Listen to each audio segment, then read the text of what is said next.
Halo, selamat datang kembali. Pernah nggak sih Anda merasa kejebak dalam situasi di mana kalau ada masalah, refleks pertama kita itu langsung cari siapa yang salah?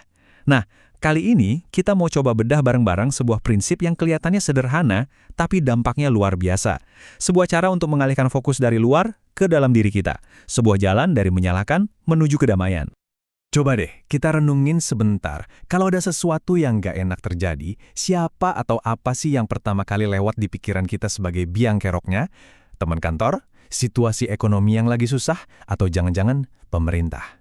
Ayo, ngaku aja kan? Ini reaksi yang manusiawi banget kok. Otomatis kita cari kambing hitam di luar sana. Nah, pertanyaan tadi itu sebenarnya membawa kita ke dua pilihan jalan. Di satu sisi, ada jalan yang fokusnya keluar, ke yang kita sebut objek. Tapi di sisi lain, ada jalan yang justru berbalik arah, fokus ke dalam, ke subjek. Yuk kita lihat apa bedanya. Dan ya, sering banget kita ini tanpa sadar milihnya jalan yang pertama, fokus ke objek. Pikiran kita tuh kayak udah otomatis, langsung nunjuk orang lain, nunjuk kejadian di luar kendali, atau bahkan sistem sebagai penyebab semua masalah. Ini semacam mode bertahan hidup yang wajar sih. Nah, coba deh lihat bedanya di sini. Jauh banget kan? Kalau kita fokus ke objek, kita bakal terjebak dalam lingkaran setan. Nyalahin orang, terus ngeluh. Ini udah resep pasti buat gagal dalam ujian hidup. Sebaliknya, kalau kita kembali ke subjek, kita justru membuka pintu buat nemuin hikmah, ketulusan, dan penerimaan. Ini bukan lagi soal bertahan hidup, tapi soal benar-benar lulus dari ujian itu. Jadi, gimana caranya keluar dari labirin nyala-nyala ini? Jawabannya ada di satu prinsip inti. Kembali ke subjek. Emangnya apa sih kembali ke subjek itu? Ini tuh kayak sebuah manuver pikiran yang kuat banget.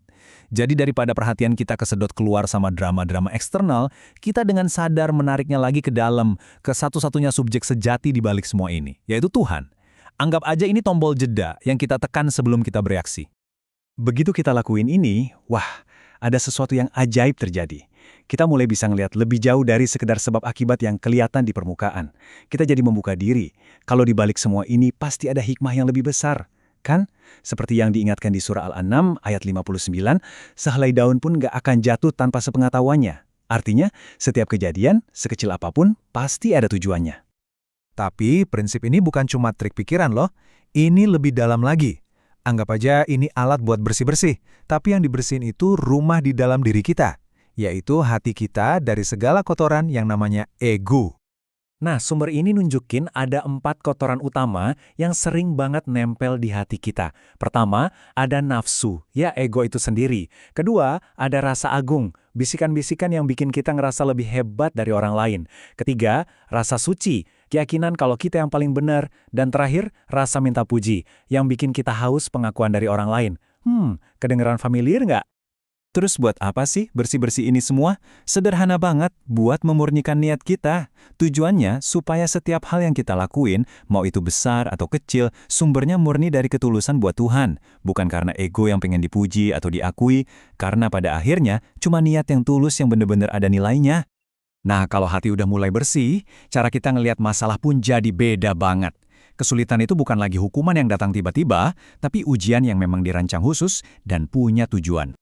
Coba bayangin deh kayak gini, setiap ujian itu sebetulnya cara Tuhan buat ngambil lagi apa yang emang haknya. Rasa paling hebat, paling suci, paling benar, itu semua kan pakaian kebesarannya yang tanpa sadar kita coba-coba pakai. Nah, kembali ke subjek, itu adalah tindakan rendah hati kita untuk ngelepasin pakaian itu dan ngembaliin ke pemiliknya yang asli. Di sini kita bisa lihat gimana siklusnya bekerja. Langkah pertama, dan ini yang paling penting, selalu kembali ke subjek. Ini menciptakan jeda, sebuah ruang antara kejadian dan respons kita. Nah, di dalam ruang jeda itulah kita bisa ngolah reaksi impulsif kita. Jadi yang keluar nantinya bukan respons egois, tapi tindakan yang lahir dari ketenangan batin. Oke, sekarang kita coba kenali siapa sih musuh kita yang sebenarnya dalam perjalanan spiritual ini. Ternyata dia nggak ada di luar sana. Coba dengerin kuntipan yang kuat ini. Musuh besar kita bukanlah sosok manusia, tetapi diri kita sendiri. Tuh kan? Jadi medan perangnya itu bukan di luar sana, tapi di dalam diri kita sendiri. Musuhnya adalah ego kita. Dan ini nih, poin yang penting banget. Kata sumber ini, ternyata, ngerti hukum agama sampai dalam banget pun, itu aja nggak cukup buat ngalahin musuh di dalam ini. Perlu ada senjata lain, semacam pengetahuan spiritual yang lebih spesifik. Tapi tenang, pertolongan itu dijanjikan bakal datang.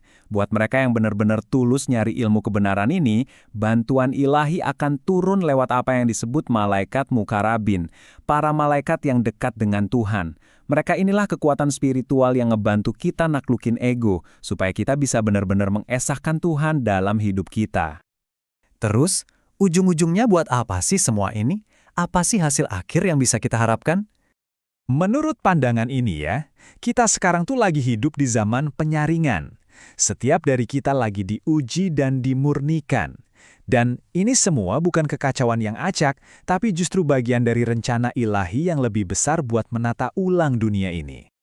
Nah, yang berhasil lolos dari saringan ini, hidupnya bakal dibangun di atas 8 fondasi kebenaran.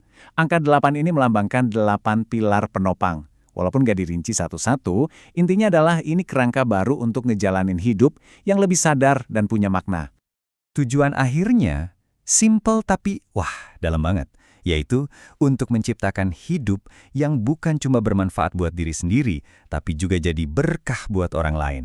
Hidup yang dijalani dengan kesadaran penuh, dengan kesabaran tanpa batas, di mana semuanya diniatkan murni hanya untuk Tuhan.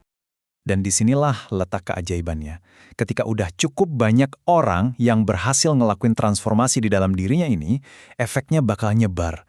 Kedamaian, kesejahteraan, dan berkah buat semua orang bakal mulai kelihatan. Jadi perubahan pribadi itu ternyata benih buat perubahan dunia. Jadi setelah kita bahas semua ini, pertanyaannya sekarang bukan lagi siap atau enggak. Tapi pas ujian berikutnya datang, dan itu pasti datang, Anda mau balik lagi nyalahin objek di luar sana, atau Anda mau ambil langkah berani buat kembali ke subjek? Pilihannya ada di tangan Anda.